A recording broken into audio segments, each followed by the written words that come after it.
On the overcast afternoon of June 7, 2020, thousands of protesters flooded London's streets, where their presence threw into relief an emptiness that the global pandemic had brought to Britain's capital.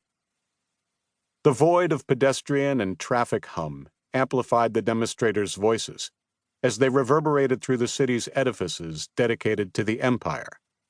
Indeed, it was the empire and its conflicted past that fueled the crowd's demands. They marched to Westminster, where an oversized statue of Winston Churchill beckoned Parliament to take care of the liberal order that he had so valiantly championed and protected during the high noon of Britain's empire. In death, as in life, Churchill was a figure of outsized proportions, and his often repeated quotes have stood the test of time. Never give in, never give in, never, never, never, he famously intoned in 1941 to a cadre of impressionable young men at his exclusive alma mater, Harrow School. Yet on that spring day in 2020, the inspired crowd delivered a new message. Clad largely in black with accompanying face masks, the masses gathered around Churchill's statue with fists raised as they chorused over and again, "Churchill was a racist." A protester with spray paint in hand soon struck out the former Prime Minister's name on the monument's pedestal. The damning words being chanted became the statue's new epitaph. Demands for racial justice swept through Britain at a time when COVID-19 struck its black population with the same disproportion already evident in prison populations and police violence. Churchill was not the only historic figure now held to account. Around the time his statue was defaced, another physical testament to empire also went the way of history.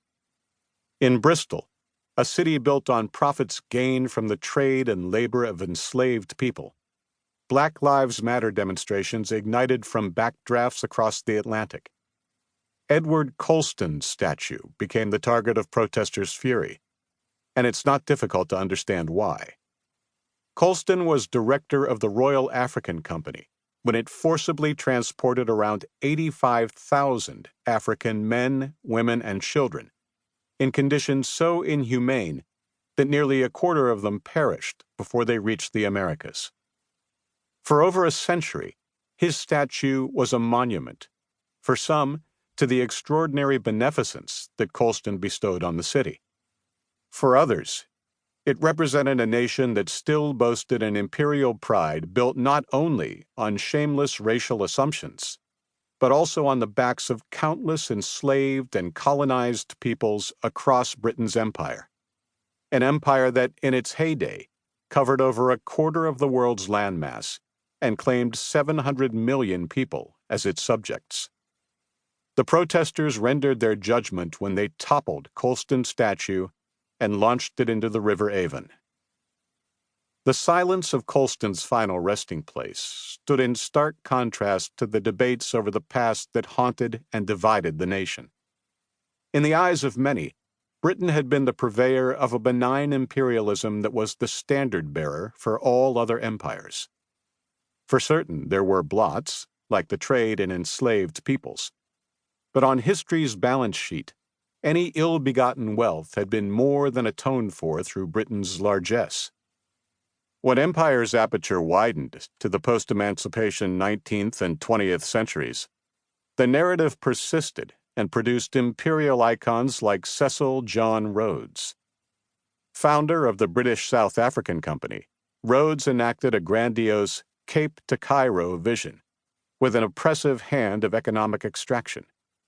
He was, according to Oxford's Oriel College, a businessman and a political deal-maker who prosecuted wars in pursuit of his goals. Rhodes was also a great race patriot who had amassed a fortune, in his own words, exploiting the cheap slave labor that is available from the natives of the colonies.